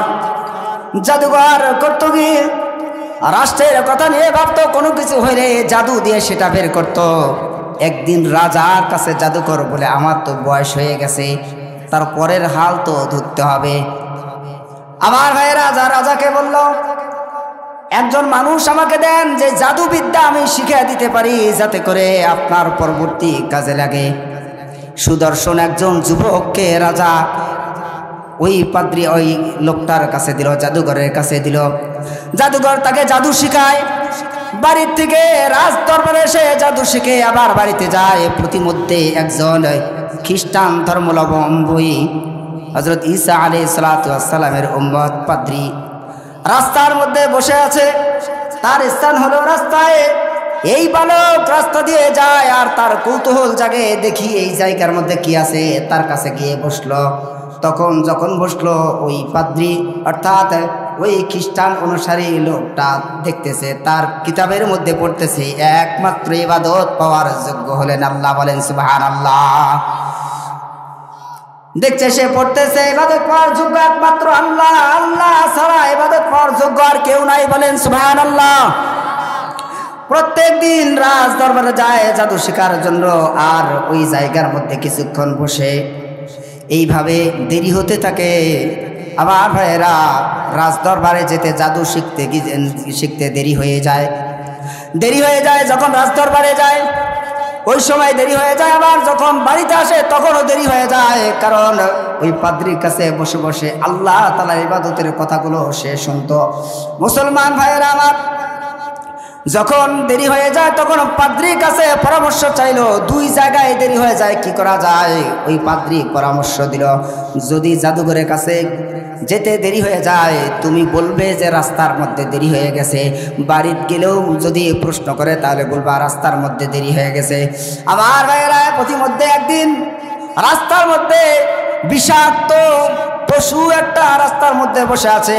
এই ছেলের কৌতূহল যে আমি রাস্তা দিয়ে যাই, এই বিষাক্ত পশু মানুষ যাওয়ার জন্য রাস্তা খুঁজছে, কিন্তু রাস্তার মাঝখানে বিষাক্ত পশু বসে আছে। একটা মাটির কঙ্কর নিল। কিতাবের মধ্যে তাফসীর ইবনে কাসিরের মধ্যে আসছে পাথরের কথা। পাথরটা হাতে নিয়ে বালকটা বলতেছে, ও আল্লাহ, যদি পাদ্রী সঠিক হয়ে থাকে তাহলে এই পাথরের দ্বারা নিক্ষেপ করার পর ওই হিংস্র প্রাণীটাকে তুমি মেরে ফেলবা। বলেন সুবহানাল্লাহ। আর যদি জাদুঘর সত্য হয়ে থাকে তাহলে জাদুঘরের কাছে প্রাধান্য দিয়ে দিবা, তাহলে পশুকে মারার দরকার নাই। ওই বালকটা বুঝতে পারবে যে আসলে হক পথে কে আছে, পাদ্রী আছে নাকি জাদুঘর আছে। জাদুবিদ্যা মহাপাপ, এটা ইসলাম বলে। বলেন সুবহানাল্লাহ। বলেন তো জাদুবিদ্যা কি? মহা পাপ। যারা জাদু করবে, যারা জাদুর সাথে কি করবে, জড়িত থাকবে, আল্লাহ রাসূল বলেন সে সরাসরি জাহান্নামে যাবে। বলেন নাউজুবিল্লাহ। আমার ভাইরা, বালক ছেলেটা পাথর নিক্ষেপ করার পর বিষাক্ত পশুটা, হিংস্র প্রাণীটা মারা গেল। এবার সে ওই ঘটনাটা খুলে এসে পাদ্রীর কাছে বলতেছে, পাদ্রী, আপনার আলোচনা শোনার পর আমি আল্লাহকে বলেছিলাম, আল্লাহ, যদি পাদ্রী সত্য হয়ে থাকে তে পাথরের মাধ্যমে প্রাণীটাকে হত্যা করে দিও। আবার ভাইয়েরা, পাদ্রী বলল, যুবক, তুমি তো অনেক দূরে চলে গেছো, কারণ তোমার আমলটা সঠিক হয়েছে। আমার ভাইয়েরা, এই কথা যখন শুনলো তখন এলাকার মানুষগুলো শুনে ফেললো যে এখানে একটা ছেলে তার পাথরের মাধ্যমে হিংস্র প্রাণীকে মেরে ফেলছে। মানুষের একটা বিশ্বাস জন্মে গেল। আমার ভাইয়েরা, ওই এলাকার কিছু অন্ধ মানুষ, কুষ্ঠরোগী মানুষ তার কাছে আসতে লাগলো, যেহেতু তুমি পাথরের মাধ্যমে প্রাণীকে মেরে ফেলছো, তুমি অনেক কিছু জানো, অতএব তুমি আমাকে চোখটা ভালো করার ব্যবস্থা করে দাও। এই বালকটা তখন আল্লাহর কাছে দোয়া করে, আল্লাহ, মালিক, ভালো করার মালিক আমি নই, একমাত্র ভালো করার মালিক হলেন আপনি। বলেন সুবহানাল্লাহ। আর জোরে বলেন সুবহানাল্লাহ। আর আমাদের সমাজে যদি হতো যে আগে 10,000 টাকা দাও, কি ভণ্ডপীররা এই কাজই তো করে, কি ঠিক কিনা বলেন? ভণ্ডপীররা এই কাজে লাগিয়ে তারা টাকা খালি হাতে নিয়ে খালি জাদুর মাধ্যমে মানুষকে আকৃষ্ট করে। আর তারা নামাজের কোনো তালিম নাই, রোজার কোনো তালিম নাই। আপনি নামাজ পড়েন, রোজা রাখেন, ওগুলা কোনো কিছুর দরকার নাই। শুধু আপনি দরকার খালি বাবার দরবারে আসেন আর হাদিয়া নিয়ে আসেন। কথা বলেন ঠিক কিনা? আমার মরণকালে ঢোলবাসি বাজাইও ও তরিকার ভাইও, মরণকালে ঢোলবাসি বাজাইও। বলেন নাউজুবিল্লাহ। কয় কালেমা কুলিমা নাই, কোনো কিছু দরকার নাই। বলেন নাউজুবিল্লাহ। ও মরার সময় আর কালেমার দরকার নাই। হ্যাঁ বলছে আর কালেমার কোনো দরকারই নাই, তুমি আমার মরার সময় ঢোল বাঁশি বাজাইও। বলেন নাউজুবিল্লাহ। এরকম ভণ্ডবীর আছে না নাই? ভণ্ডবীর এরকম ভণ্ড যেখানেই পাবেন সেখানে শায়েস্তা করবেন। কথা বলেন ঠিক কিনা? আবার গোলাগুলি শুরু করে দিয়েন না, তখন আবার আমার অবস্থা খারাপ হয়ে যাবে। আমার ভাইয়েরা কুষ্ঠরোগী আসলো, যদি কুষ্ঠরোগ ভালো করতে দেওয়ার মালিক হলো আল্লাহ, আমি দোয়া করব শর্ত হলে তোমাকে ইসলাম ধর্ম গ্রহণ করা লাগবে। বলেন সুবহানাল্লাহ। আল্লাহ তাআলাকে বললো আল্লাহ ভালো করার মালিক তুমি, ভালো করে দাও। সে ইসলাম ধর্ম গ্রহণ করলো। আমার ভাইয়েরা রাজ দরবারে একজন মন্ত্রী অন্ধ ছিল। এই অন্ধ আসলো ছেলেটার কাছে, এসে বললো আমি তো অন্ধ, জন্ম অন্ধ, শুনছি তুমি নাকি কুষ্ঠরোগীকে ভালো করছো, আমার এই অন্ধটাকে ভালো করে দাও, আমি যেন পৃথিবীর আলো দেখতে পাই। বলল নাউজুবিল্লাহ, ভালো করার মালিক আমি নই, ভালো করার মালিক একমাত্র কে? বলেন আরো জোরে বলেন কে? ভালো করার মালিক একমাত্র আল্লাহ। ও মন্ত্রী, দোয়া করতে পারি, ভালো করে দিতে পারি, আল্লাহ রাব্বুল আলামিন ভালো করে দেবেন। শর্ত হলো ইসলাম ধর্ম গ্রহণ করা লাগবে। বলেন সুবহানাল্লাহ। আমার ভাইরা শর্ত হলো ইসলাম ধর্ম গ্রহণ করলো আল্লাহ রাব্বুল আলামিনের। আল্লাহ রাব্বুল আলামিন তাকে তৌফিক দান করলেন। সে চোখের মধ্যে হাত দেওয়ার সঙ্গে সঙ্গে তার চক্ষু ভালো হয়ে গেল। বলেন সুবহানাল্লাহ। কালেমা পড়েন লা ইলাহা, জোরে লা ইলাহা,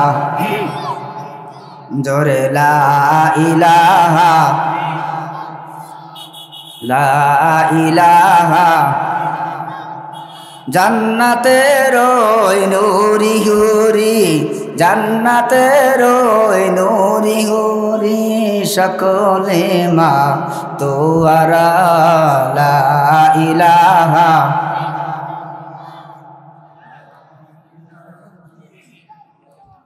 জোরে লা ইলাহা। আমার ভাইরা সংক্ষিপ্ত করছি, যখন এই খবর রাজ দরবারে চলে গেল, মন্ত্রী তুমি তো অন্ধ ছিলা, তুমি দেখতে পেতে না, তোমার চক্ষু ভালো হলো কিভাবে? যখন এই কথা বলল উমুক বালক সে চক্ষু ভালো করে দেয়, কিন্তু শর্ত হলো একমাত্র রব বলতে হবে আল্লাহকে। বলেন সুবহানাল্লাহ। বাদশা এবার রেগে গেল, অসম্ভব, আমি একমাত্র রব ছাড়া আর কে রব আছে? বলেন নাউজুবিল্লাহ। একমাত্র শক্তি আমার, আমি ছাড়া অন্য কোনো শক্তির মালিক কেউ নাই। বলেন নাউজুবিল্লাহ। আল্লাহ রাব্বুল আলামিন বলেন লা তাখুযুহু সিনাতুন ওয়ালা নাওম, লাহু মা ফিস সামাওয়াতি ওয়া মা ফিল আরদ। বলেন আল্লাহু আকবার। আল্লাহ রাব্বুল আলামিন লা তাখুযুহু সিনাতুন ওয়ালা নাওম। রাব্বুল আলামিন বলেন তোমাদের রব ঘুমায় না, শুধু ঘুমায় না, না তন্ত্রও আসে না, মানে ঘুম আসে না। বলেন সুবহানাল্লাহ। সিনাতু ওয়ালা নাওম, লাহু মা ফিস সামাওয়াতি ওয়া মা ফিল আরদ। আল্লাহ রাব্বুল আলামিন বলেন আসমান এবং জমিনের মালিক কে? আল্লাহ রাব্বুল আলামিন। অতএব বাদশা এ কথা বলে গেল, ছেলেকে ডাক দিল, কই বাবা তুমি নাকি চক্ষু ভালো করতেছো একমাত্র আল্লাহর কথা বলে আল্লাহকে, এটা কোনোদিন হতে পারে না। তুমি ইসলাম ধর্ম বাদ দিয়ে, ইমানকে বাদ দিয়ে তুমি আমার উপর ইমান আনো এবং একমাত্র রব তুমি আমাকে স্বীকার করো। বলেন নাউজুবিল্লাহ। এই ছেলে বলল অসম্ভব, কোনোদিন হতে পারে না। কই তোমাকে এটা কে শিক্ষা দিল? এই ছেলে এবার বলল আমাকে পাদ্রী শিক্ষা দিয়েছে। পাদ্রীকে ডাকা হলো, পাদ্রীকে বলা হলো তুমি বলো তুমি কার প্রতি মানা নিয়েছো? কয় আমি একমাত্র আল্লাহর প্রতি বিশ্বাস স্থাপন করেছি। বলেন সুবহানাল্লাহ। এই পাদ্রীকে করাত দিয়ে দ্বিখণ্ডিত করে দিল, দুনিয়া থেকে চিরবিদায় নিয়ে চলে গেল।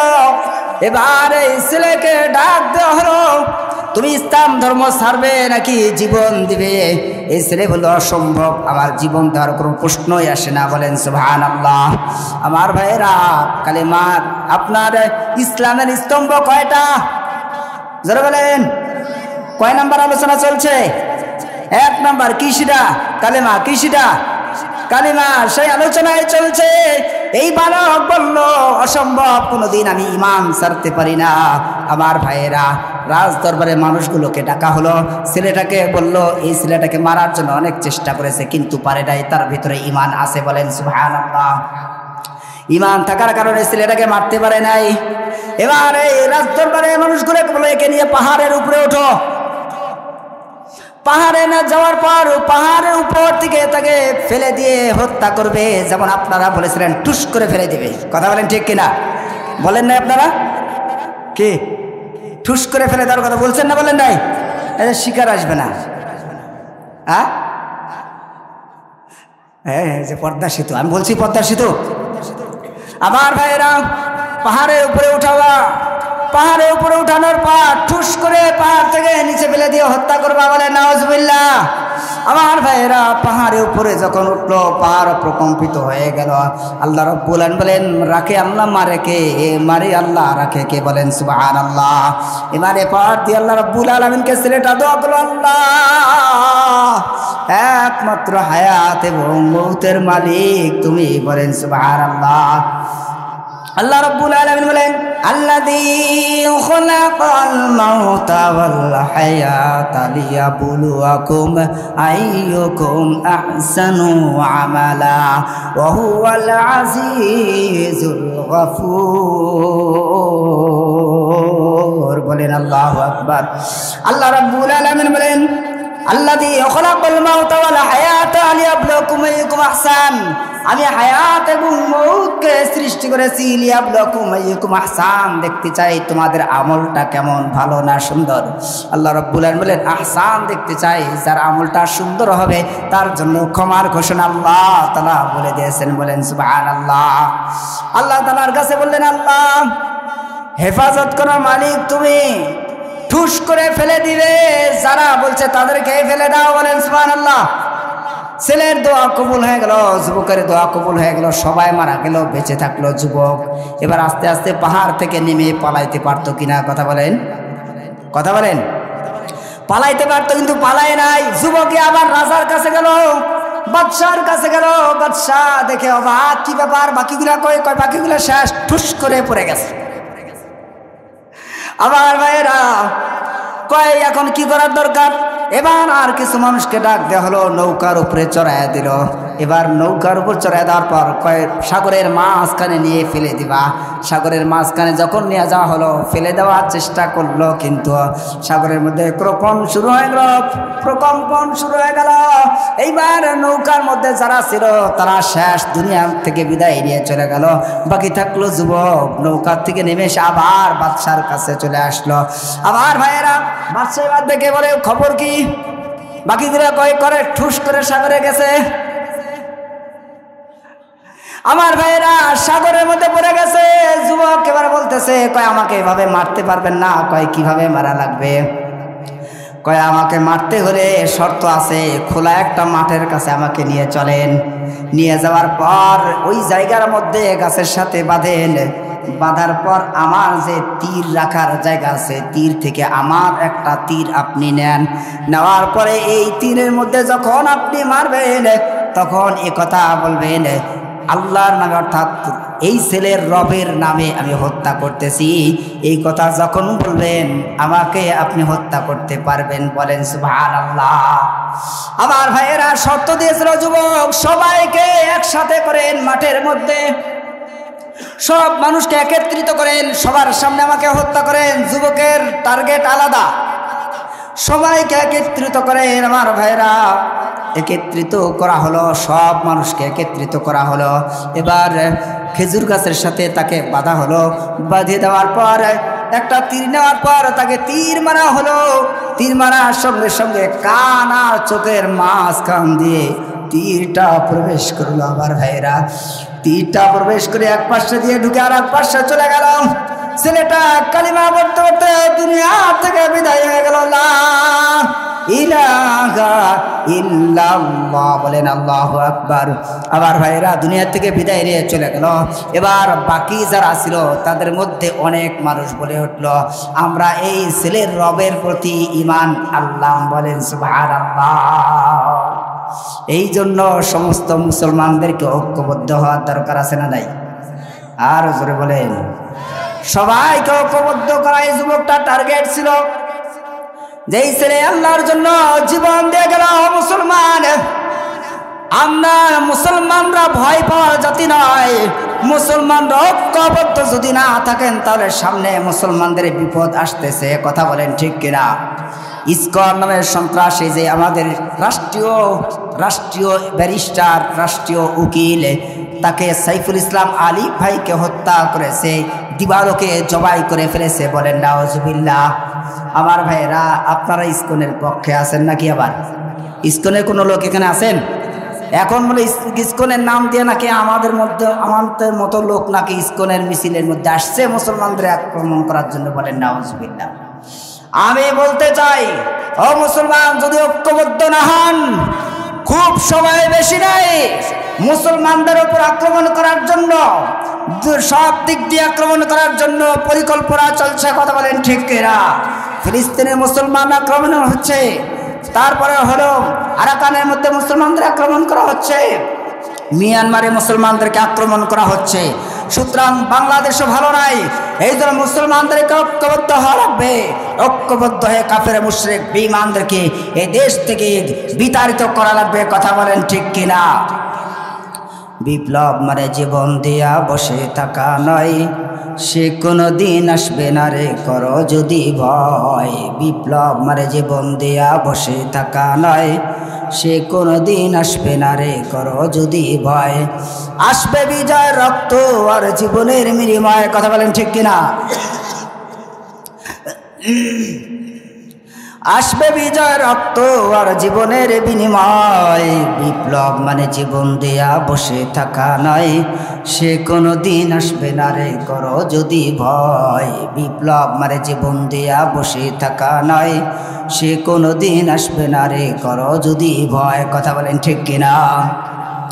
এই জন্য মুসলমানরা রেডি থাকেন, যখন যেখানে যে অবস্থায় যুদ্ধের জন্য ডাকা হবে, একমাত্র কাফের মুশরিক বেঈমানদের জন্য ঐক্যবদ্ধ হওয়ার কারণে, ঐক্যবদ্ধ হতে আমরা কোনো দল মত বুঝবো না, সবাই একসাথে একই মাঠের মধ্যে আমরা মুশরিক বেঈমান এবং ইসকনদেরকে বাংলার জমিন থেকে বিতাড়িত করব। কথা বলেন ঠিক কিনা? এই জন্য সকলে ঐক্যবদ্ধ হতে রাজি আছেন তো ইনশাল্লাহ? মুসলমানরা সবাই যদি ঐক্যবদ্ধ না হন, আপনার আমার উপর আক্রমণ আসছে। কথা বলেন ঠিক কিনা?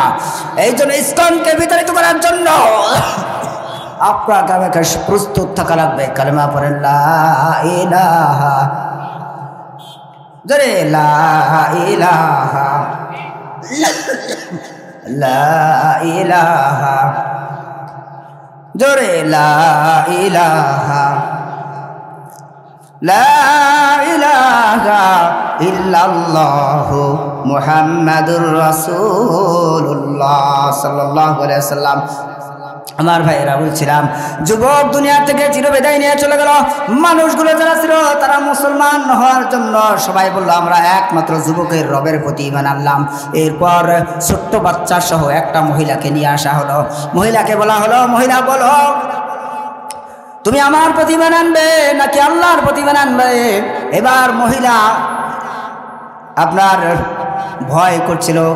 ওই চতুর্থ রাস্তার মধ্যে একটা গর্ত করা হলো। গর্তের মধ্যে যারা ঈমান এনেছে তাদেরকে গর্তের মধ্যে ফেলে দিয়ে আগুন দিয়ে পুড়িয়ে দেওয়া হলো। বলেন নাউজুবিল্লাহ। যারা ইসলাম ধর্ম গ্রহণ করেছে তাদেরকে আগুন দিয়ে পুড়িয়ে দেওয়া হলো। আমার ভাইরা, মহিলাকেও যখন নিয়ে আনা হলো, মহিলা আসলো, ভয় করছে। ছোট্ট বাচ্চাকে আগে ফেলে দেওয়া হলো। ছোট্ট বাচ্চা বলছে, ও মা ভয় করো না, ভয় করার কোনো কাজ, তুমি ধৈর্য ধারণ করো, কারণ তোমার জন্য জান্নাতের দরজা অপেক্ষা করছে। বলেন সুবহানাল্লাহ। আমার ভাইরা, এই জন্য ইসলামের প্রতি আমাদেরকে ইমানদার হওয়া লাগবে, ঐক্যবদ্ধ হওয়া লাগবে। যদি আমরা ইমানদার হতে পারি, কোনো কাফের মুশরিক বেঈমানরা আমাদের চোখের দিকে চোখ রাঙিয়ে কোনোদিন কথা বলতে পারবে না। কথা বলেন ঠিক কিনা? ইমানের দাবি যদি কোরবানি হয়, সে দাবি পূরণে আমি তৈরি থাকি যেন, সে দাবি পূরণে আমি তৈরি থাকি যেন। ও গো দয়াময় আমার প্রভু, দয়াময়, ও গো দয়াময় আমার প্রভু, দয়াময়। কথা বলেন ঠিক কিনা? ইমানের দাবি সে তো বসে থাকা নয়, ইমানের দাবি হলো কিছু বিনিময়, ইমানের দাবি সে তো বসে থাকা নয়, ইমানের দাবি হলো কিছু বিনিময়। সেই বিনিময়ে যদি কলিজার ঘাম হয়, সেই ঘাম দিতে আমি তৈরি থাকি যেন। ও দয়াময় আমার প্রভু দয়াময়, ও দয়াময় আমার প্রভু দয়াময়। বলেন আল্লাহু আকবার। এই জন্য আল্লাহ রাব্বুল আলামিন বলেন কুতিলা আসহাবুল খুদুদিন নারি যাতিল ওয়াকুদ। আল্লাহ রাব্বুল আলামিন বলেন ধ্বংস হয়েছে গর্তওয়ালারা, যারা নাকি গর্তের পাশে থেকে দেখছিল ইমানদার কিভাবে মরে যায়। বলেন নাউজুবিল্লাহ। আমার ভাইরা, এই জন্য ইমানদার তৈরি করার দরকার আছে না নাই? আমার ভাইরা, একজন সাহাবী নাবালক, দেখেন তার ইমানের পাওয়ার দেখেন। মুআজ, তার নাম হলো মুআজ। এই মুআজ ছোট্ট বাচ্চা থাকতে তার আব্বা দুনিয়ার থেকে বিদায় নিয়ে চলে যায়, দায়িত্বভার তার চাচার উপরে। কিন্তু সে দেখছে যে মক্কার জমিনের মধ্যে একজন আছে ভালো কথা বলে, তার নাম হলো মুহাম্মদ। বলেন সুবহানাল্লাহ।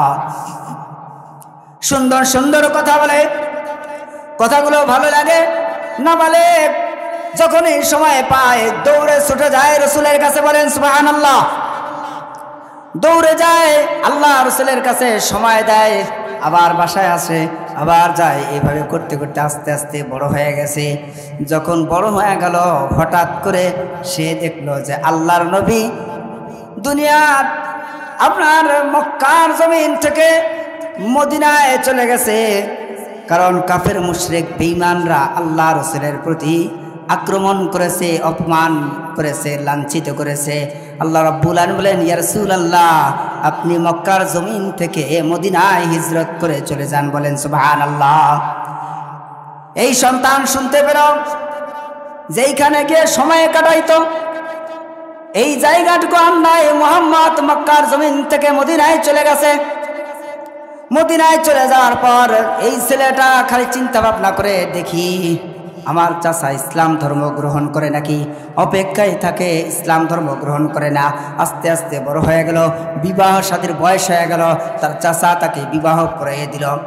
যখন বিবাহ করলো তখন তার ভিতরে আশঙ্কা জাগলো যে আর কিছুদিন থাকলে হয়তো আমার নিঃশ্বাসের বিশ্বাস নাই, আমি কালিমা পড়ে রাসূলের হাতে হাত দিয়ে আমি ইসলাম ধর্ম গ্রহণ করতে চাই। বলেন সুবহানাল্লাহ।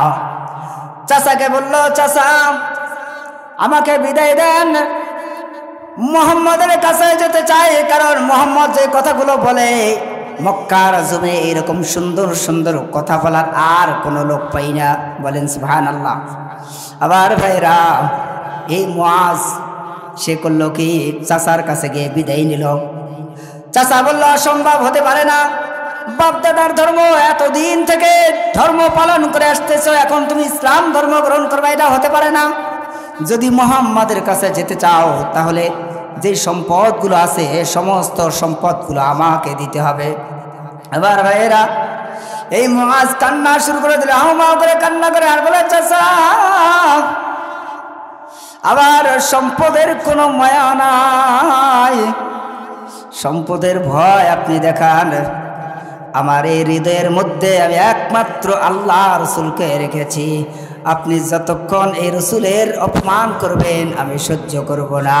আর এই রাসূলের জন্য আপনি যা চাবেন আমি মুআজ সব দিতে রাজি, কিন্তু মুহাম্মদের ভালোবাসা অন্তর থেকে আমি বিদায় করতে রাজি না। বলেন সুবহানাল্লাহ। আল্লাহ রাব্বুল আলামিন বলেন, কুল ইন কুনতুম তুহিব্বুনাল্লাহ ফাত্তাবিউনি ইউহিব্বুকুমুল্লাহ ওয়া ইয়াগফির লাকুম যুনুবাকুম ওয়াল্লাহু গফুরুর রহিম। বলেন আল্লাহু আকবার। আল্লাহ রাব্বুল আলামিন বলেন, কুল হে নবী আপনি বলে দিন ইন কুনতুম তুহিব্বুনাল্লাহ ফাত্তাবিউনি, যদি তোমরা কি করো আল্লাহকে ভালোবাসতে চাও, আল্লাহকে পেতে চাও, আল্লাহর মহাব্বত আনতে চাও, ফাত্তাবিউনি ইউহিব্বুকুমুল্লাহ, আল্লাহ রাব্বুল আলামিন বলেন সেই যেন ইয়া রাসূলুল্লাহ আপনাকে আগে ভালোবাসে। বলেন সুবহানাল্লাহ। বালক বলল আচ্ছা স্যার সম্পদের ভয় দেখান, সম্পদ আপনি নিয়ে নেন, সম্পদ আমি চাই না, মুহাম্মাদের কাছে যেতে চাই। এবার বলল দাঁড়াও ভাতিজা। এবার ভাতিজাকে দাঁড় করানো হলো। আবার ভাইরা ভাতিজাকে বলল ও ভাতিজা শুধু সম্পদ নয়, তোমার পোশাক, তোমার গায়ের মধ্যে যেই সমস্ত পোশাকগুলো আছে এই সমস্ত পোশাকগুলো আমি কিনে দিয়েছি, সুতরাং পোশাকগুলো আমাকে দিয়ে দাও। ভাতিজা আসলো। তদন্তের সময় মক্কার মানুষগুলো মাথার মধ্যে বিড়া দিত, মাথা থেকে বিড়া খুলে সন্তান চাচার হাতে দিয়ে দিল, চাচা এই নেন আপনার পোশাক। শরীর থেকে জামাটা খুলে দিয়ে দিল। আবার ভাইরা জামা খুলে দিল। এরপর সর্বশেষ স্যান্ডেলগুলোও দিয়ে দিল, জুতাগুলো দিয়ে দিল। শরীরের মধ্যে একটা লুঙ্গি আছে, বলল চাচা সব কিছু নিয়ে নেন, আমার ইজ্জতের বিনিময় হলো আমার পরনে যে লুঙ্গি আছে এই লুঙ্গিটা আপনি নেবেন না। আবার ভাইয়েরা চাচা এবার লুঙ্গি ধরে এক টান দিল, টান দেওয়ার পর উলঙ্গ করে ফেলে দিল, মাটির মধ্যে পড়ে গেল। চাচা এবার ঘোড়া পেটানো চাবুক দিয়ে সন্তানটাকে বালকটাকে এমন পিটাইছে, মারামারি শুরু করে দিল। বলল বলো মোহাম্মদকে সারবা না আমাকে সারবা? কই চাচা একমাত্র মোহাম্মদকে আমার অন্তরে রেখেছি, মোহাম্মদ সারাবাকে আপনি সব নিয়ে নেন, আমার কোনো অসুবিধা নাই। বলেন সুবহানাল্লাহ। আবার ভাইরা ইমানের পাওয়ার দেখেন, মুআজ এবার লুঙ্গি দিয়ে দিল, মারতে মারতে অজ্ঞান করে ফেলে দিল, উত্তপ্ত বালুর উপরে ফেলে দিল। আবার ভাইরা বালুর উপরে ফেলে দেওয়ার পর অজ্ঞান হয়ে গেল। কিছুক্ষণ পর তাকিয়ে দেখছে সামনে তাকায়, ডানে তাকায়, বামে তাকায়, পিছনে তাকায়, কোনো মানুষ নাই, কোনো কিছু নাই। এবার শরীর ওখান থেকে ওঠার পর চিন্তা করলো যদি চাচার কাছে যাই তাহলে আবারও মারবে। মা বেঁচে ছিল, মাকে বলল মা মুহাম্মাদের ধর্ম গ্রহণ করার কারণে চাচা এই মারগুলো মেরেছে। মা জবাব দিল বাবা তোর চাচাও তোমাকে দেখাশোনা করে, কারণ তোকে আমি সাপোর্ট করতে পারি না। সন্তান বলল মা ইজ্জতকে বাঁচানোর জন্য আমার বাবা অনেক কাপড় চাপড় রেখে গেছে, সেখান থেকে একটা চাদর দাও। জানালা দিয়ে মা একটা চাদর দিল, চাদরটা নিজের ইজ্জতের মধ্যে পেঁচিয়ে চললো মক্কার দিকে। বলেন সুবহানাল্লাহ। আবার ভাইরা চললো মদিনার দিকে। মদিনায় যাবে কারণ তার প্রেম ভালোবাসা মহাব্বত অন্তরের মধ্যে একমাত্র মুহাম্মদের ভালোবাসা। বলেন সুবহানাল্লাহ। মুহাম্মদের ভালোবাসা অন্তরের মধ্যে সে মদিনার দিকে রওনা হয়ে গেল। আবার ভাইরা একদিন নয়, 2 দিন নয়, 17 দিন হাঁটার পরে মক্কায় গিয়ে, সেখানে মক্কায় গিয়ে আবার ভাইরা 17 দিন হাঁটার পর এক মসজিদের মধ্যে উঠলো। মসজিদের মধ্যে গিয়ে সে বিশ্রামের জন্য পরিবেশ তৈরি করে নিল। আবার ভাইরা সে চিন্তা ভাবনা করলো এত শরীরের অবস্থা, মারগুলো মারলো, শরীরের মধ্যে এমন অবস্থা মারগুলো ফুলে ফুলে গেছে, কান্না করছে আর বলে আল্লাহ ইসলাম ধর্ম গ্রহণ করার জন্য এতটুকু ব্যথায় যথেষ্ট নয়, যা পারো কষ্ট দাও, যত অত্যাচার আমার উপর দিতে পারো আল্লাহ, কিন্তু আমার ইমানই পাওয়ার তুমি আমার উপর বাড়িয়ে দাও। বলেন সুবহানাল্লাহ। আবার ভাইরা মদিনা গিয়ে মসজিদের মধ্যে যখন গেলেন তার জানা ছিল না এটা রাসূলের মসজিদ। আবার ভাইরা দাঁড়িয়ে আছে, দেখলো বেলাল আজান দেওয়ার জন্য রেডি হয়ে আছে। বলেন সুবহানাল্লাহ। আর রাসূল বলেন সুবহানাল্লাহ। আজান দেওয়ার জন্য বেলাল রেডি। বেলালকে দেখে চিনে ফেললো বেলাল, আমি সেই মুআজ। আবার ভাইরা যখন এ কথা বললো বেলাল বলল এখানে থামো, কারণ রসুল বের হবে হুজরাত থেকে নামাজ পড়ার জন্য। আমার ভাইরা মুআজ এখানে বসে বসে আছে, অপেক্ষা করছে। রসুল ঘর থেকে বের হয়ে দেখে মুআজ গায়ে কাদা মাখা, শরীরের মধ্যে কাদা, শরীরের মধ্যে একটা কাপড় আছে। আমার ভাইয়েরা আল্লাহ রসুল দেখে বলেন মুআজ তোমার এই অবস্থা কেন? কয় ইসলাম ধর্ম গ্রহণ করার জন্য চাচাকে বলছিলাম, চাচা এইভাবে মেরেছে। আল্লাহ রসুল বেলালকে বলল ও বেলাল ঘর থেকে একটা জামা এনে মুআজের গায়ে পরিয়ে দাও। বলেন সুবহানাল্লাহ। মুআজের গায়ে পরিয়ে দাও। ঘর থেকে একটা টুপি এনে মুআজের মাথায় পরিয়ে দাও, বলেন সুবহানাল্লাহ। একটা কাপড় এনে তার পরনে পরিয়ে দাও, মুআজকে গোসল করে দাও। আবার ভাইরা গোসল করানোর পর আল্লাহ রাসূল বলেন, এবার মুআজের হাত ধরে আল্লাহ রাসূল বললেন, বলো লা ইলাহা ইল্লাল্লাহু মুহাম্মাদুর রাসূলুল্লাহ, বলেন সাল্লাল্লাহু আলাইহি ওয়াসাল্লাম। আবার ভাইরা, এই জন্য রাসূলের আশিক, রাসূলের আদর্শ গ্রহণ করার জন্য রাসূলের প্রেমিক তৈরি করার দরকার আছে না নাই? আর জোরে বলেন, আছে না নাই? আবার ভাইরা, এই জন্য রাসূলের আদর্শ গ্রহণ করার জন্য আপনাদের মধুপুরে একটা মাদ্রাসা আছে। আবার ভাইরা, এই মাদ্রাসার মধ্যে রাসূলের আশিক তৈরি হয়, বলেন সুবহানাল্লাহ। রাসূলের আশিক তৈরি হয়, রাসূলের আদর্শ শেখানো হয়। এই জায়গার মধ্যে একটা ছাত্র, আজকে ছাত্রকে পাগড়ি দেওয়া হবে। 1 পারা নয়, 2 পারা নয়, 30 পারা মুখস্থ হয়ে গেছে, বলেন সুবহানাল্লাহ। আবার ভাইরা, নবীর আশিক তৈরি করা হবে। এই বালককে তৈরি করা হলো, হাফেজ হয়ে গেল। এটা আপনাদের গর্ব। এই মাদ্রাসাটা চালু হোক, মাদ্রাসার মধ্যে হাফেজ বারুক। আপনার আমার সন্তানগুলো আস্তে আস্তে হাফেজ হয়ে যাক, আপনার আমার সন্তানগুলো আলেম হয়ে যাক। কারা কারা চান দুখানা হাত তুলে দেখে দেন। লিল্লাহে তাকবীর, লিল্লাহে তাকবীর। আয় রব্বুল আলামিন মাদ্রাসার জন্য এই মানুষগুলোকে কবুল করে নাও। আয় রব্বুল আলামিন এই মাদ্রাসাকে কবুল করে নাও। আল্লাহ, যারা মাদ্রাসায় সন্তান দিয়েছে তাদেরকে কবুল করে নাও। নবীর আশিকদেরকে কবুল করে নাও। নবীর আদর্শ যারা শিক্ষা দিচ্ছে তাদেরকে কবুল করে নাও। জোরে জোরে বলেন আমিন। আবার ভাইরা, এই মাদ্রাসা চালু হওয়ার জন্য মাদ্রাসার ছাত্র আছে অনেকগুলো, 30+ হয়ে গেছে। আবার ভাইরা, এই জন্য মাদ্রাসা পরিচালনা করার জন্য অর্থের প্রয়োজন আছে না নাই? মাদ্রাসার মধ্যে এই মাদ্রাসা চালু হওয়ার জন্য আমাদের সকলকে ঐক্যবদ্ধ হওয়া লাগবে আমার ভাইয়েরা। এই জন্য আমাদেরকে মাদ্রাসার দিকে নজর রাখা লাগবে। এই মাদ্রাসাটা চালু হোক। মাদ্রাসাটা আপনাদের অর্থের দেওয়া চলে, যদি আপনারা টাকা পয়সা না দেন এই মাদ্রাসাটা চলবে না আমার ভাইয়েরা। এই জন্য আল্লাহ রাব্বুল আলামিন বলেন, মিম্মা রাযাকনাহুম ইউনফিকুন, বলেন আল্লাহু আকবার। আল্লাহ রাব্বুল আলামিন বলেন, তোমরা কি করো? ঈমান আনার পর, সালাত আদায় করার পর, মিম্মা রাযাকনাহুম ইউনফিকুন, আমি যে রিজিক দিয়েছি সেই রিজিক থেকে আল্লাহর রাস্তায় তোমরা ব্যয় করো, বলেন সুবহানাল্লাহ। আল্লাহ রাব্বুল আলামিন বলেন কোরআনুল কারীমের মধ্যে বলেন, ইয়া আইয়ুহাল্লাযীনা আমানু হাল আদুল্লুকুম আলা তিজারাতিন তুনজিকুম মিন আযাবিন আলীম। আল্লাহ রাব্বুল আলামিন বলেন, আমি কি তোমাদেরকে 2টা ব্যবসার কথা শিখিয়ে দিব না? কই কি ব্যবসা? আল্লাহ রাব্বুল আলামিন বলেন, হাল আদুল্লুকুম আলা তিজারাতিন তুনজিকুম মিন আযাবিন আলীম, যে ব্যবসা তোমরা গ্রহণ করলে আল্লাহ রাব্বুল আলামিন তোমাদেরকে আযাব থেকে মুক্তি দিয়ে দিবে, বলেন সুবহানাল্লাহ। সেই ব্যবসা 2টা কি কি? তুমিনুনা বিল্লাহি ওয়া রাসূলিহি ওয়া তুজাহিদুনা ফি সাবিলিল্লাহি বিআমওয়ালিকুম ওয়া আনফুসিকুম, যালিকুম খায়রুল লাকুম ইন কুনতুম তা'লামুন, বলেন আল্লাহু আকবার। আল্লাহ রাব্বুল আলামিন 2টা ব্যবসা। একটা ব্যবসা হলো তুমিনুনা বিল্লাহি ওয়া রাসূলিহি, তোমরা আল্লাহর প্রতি বিশ্বাস স্থাপন করো, রাসূলের প্রতি তোমরা বিশ্বাস স্থাপন করো।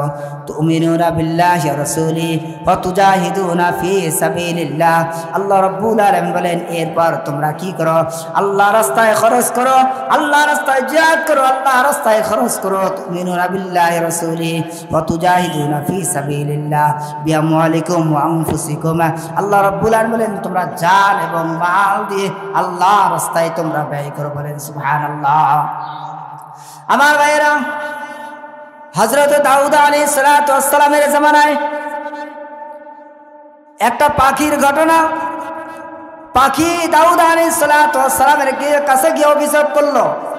আল্লাহ রাব্বুল আলামিন পাখি এবং সমস্ত অবলা পশুদেরকে, পশু যেই সমস্ত কথাগুলো বলে দাউদ আলাইহিস সালাতু ওয়াস সালাম সব কথাগুলো বুঝতে পারতেন। বলেন সুবহানাল্লাহ। পাখি গিয়ে বলতেছে, ইয়া রাসূলুল্লাহ, আমার যে বাসা আছে, বাসা থেকে এক ব্যক্তি প্রত্যেক দিন সেখান থেকে আমি ডিম পারি আর সে ডিম বের করে খেয়ে ফেলে। পাখি গিয়ে যখন অভিযোগ করলো, এই অভিযোগ দাউদ আলাইহিস সালাতু ওয়াস সালামের কাছে শুনলেন। আমার ভাইয়েরা, এবার সেই লোককে ডেকে পাঠালেন দাউদ আলাইহিস সালাতু ওয়াস সালামের কাছে। এবার লোকটিকে জিজ্ঞাসা করা হলো, তুমি ওই পাখির ডিম কেন খাও? কয়, ইয়া রাসূলুল্লাহ, পাখির ডিম খুব ভালো লাগে, এই জন্য খাই। আমাদের সমাজে এরকম অনেক পোলাপান আছে, পাখির বাসা দেখলেই যে ভেঙতে লাগে, আছে না নাই? হ্যাঁ, এই একটা ঘটনা প্রায় মানুষের আপনার জীবনের মধ্যে আছে, কি আছে না নাই? পাখির বাসা দেখলেই ভাঙ্গা শুরু।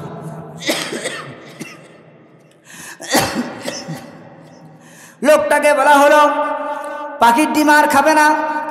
পরের দিন আবার সেই ডিম পাড়ার জন্য আবার পাখির বাসার কাছে গেলেন, পাখি ডিম পেড়ে নিলেন।